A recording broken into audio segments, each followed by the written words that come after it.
പാലമ്പടിയുടെ bill പാസ്സാക്കാനേ ഞാനാണെങ്കിൽ 10 പൈസ കൈക്കൂലി കൊടുക്കാത്ത ആളാ.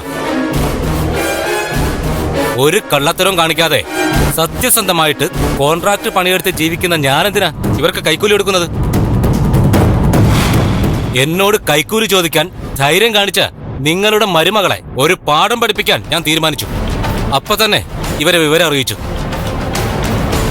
ഇവര് തന്ന കാശാ ഞാൻ കൊടുത്തത്.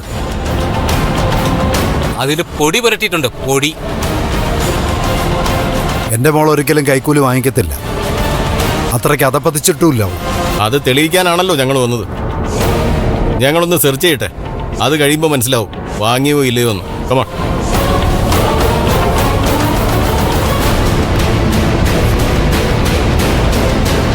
മര്യാദയ്ക്ക് ഞാൻ അവളോട് പറഞ്ഞതാ ബില്ലിൽ ഒപ്പിടാം. അപ്പൊ അവൾക്ക് രാജ്യം നന്നാക്കണം.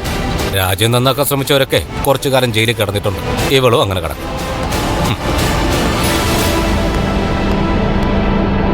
സർ, ഈ പണം എനിക്ക് ആള് തന്നതല്ല, ശരത്ത് തന്നതാ. വാടക കുടിശ്ശിക.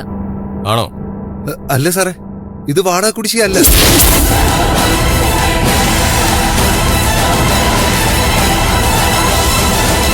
ഞാനിവർക്ക് വാടക കൊടുത്തിട്ടില്ല. മാമച്ചൻ കോൺട്രാക്ടർ കുറച്ച് കാശ് തരും, അത് പോയി വാങ്ങണമെന്ന് എന്നോട് പറഞ്ഞിരുന്നു. ഞാൻ ശരിയെന്നും പറഞ്ഞു. അങ്ങനെ വാങ്ങിയതാ സാറേ ഈ കാശ്. നിങ്ങളല്ലേ പറഞ്ഞത് മാമച്ചൻ പുറത്ത് വെയിറ്റ് ചെയ്യുന്നുണ്ട്, പോയി അയാൾ തരുന്ന 50,000 രൂപ വാങ്ങിച്ചോണ്ട് വരാൻ. ചതിക്കായിരുന്നല്ലേ?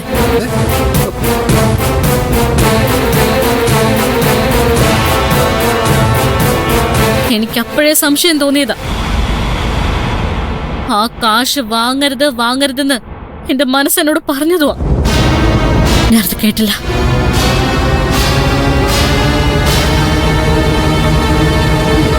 സർ, ഇത് ചതിയാ. മാമച്ചൻ ഇവനും കൂടി എന്നെ ചതിച്ചതാ. എനിക്കറിയില്ലായിരുന്നു ഇത് മാമച്ചൻ കൊടുത്ത കാശാണെന്ന്. അറിഞ്ഞിരുന്നെങ്കിൽ ഒരിക്കലും ഞാനിത് വാങ്ങില്ലായിരുന്നു. ഞാനെന്തിനു ചതിക്കണം?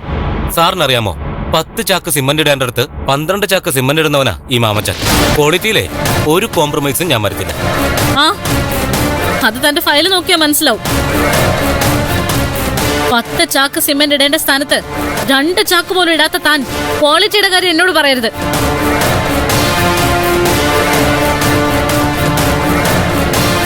എന്നെ കൊടുക്കാന്ന് വിചാരിക്കണ്ട മാമച്ച. ഞാൻ തന്റെ കയ്യിൽ നിന്ന് 1 രൂപ പോലും വാങ്ങിയിട്ടില്ല, ഇനിയോട്ട് വാങ്ങത്തുമില്ല.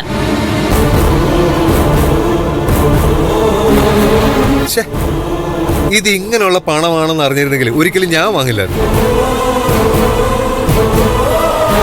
അഴിമതി നടത്ത് നാണമില്ല ഇങ്ങനെ ചെയ്യാൻ. ചെയ്യുന്ന ജോലിക്ക് സർക്കാർ മാന്യമായ ശമ്പളം തരുന്നുണ്ടല്ലോ, അതുപോലെ ജീവിക്കാൻ.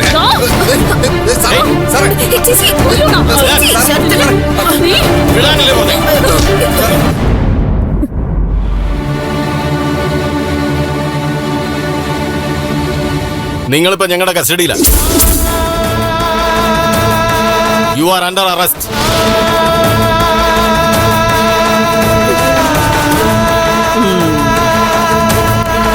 എനിക്ക് വിഷമമുണ്ട് മോളെ.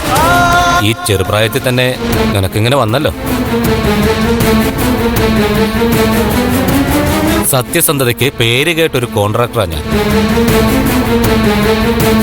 ഇനിയെങ്കിലും കാശിനോട് ആർത്തി കാണിക്കാതെ ജീവിക്കാൻ നോക്ക്.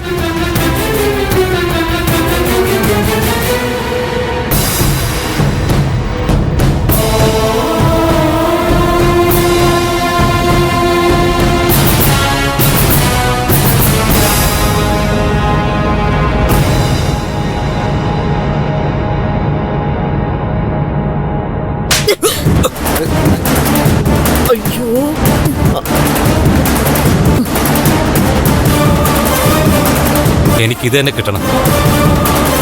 നീതിമാന്മാർക്ക് അല്ലെങ്കിൽ എപ്പോഴും ഇതുപോലുള്ള ഉപകാരങ്ങളാണ് കിട്ടാറുള്ളത്.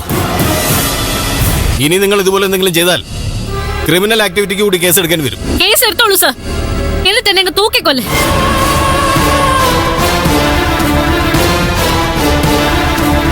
എല്ലാരും ചേർന്ന് നടത്തുന്ന ഒരു നാടകമാണ് ഇവിടെ അരങ്ങേറിയെന്നൊക്കെ എനിക്ക് മനസ്സിലായി. നിങ്ങളൊക്കെ മിടുക്കന്മാർ. ഞാൻ നിൽക്കുന്നു. സത്യസന്ധതയ്ക്ക് ഒരു പുരസ്കാരം ഉണ്ടെങ്കിൽ അത് വാങ്ങാൻ ഏറ്റവും അർഹതയുള്ള മാമച്ചൻ കോൺട്രാക്ടർ.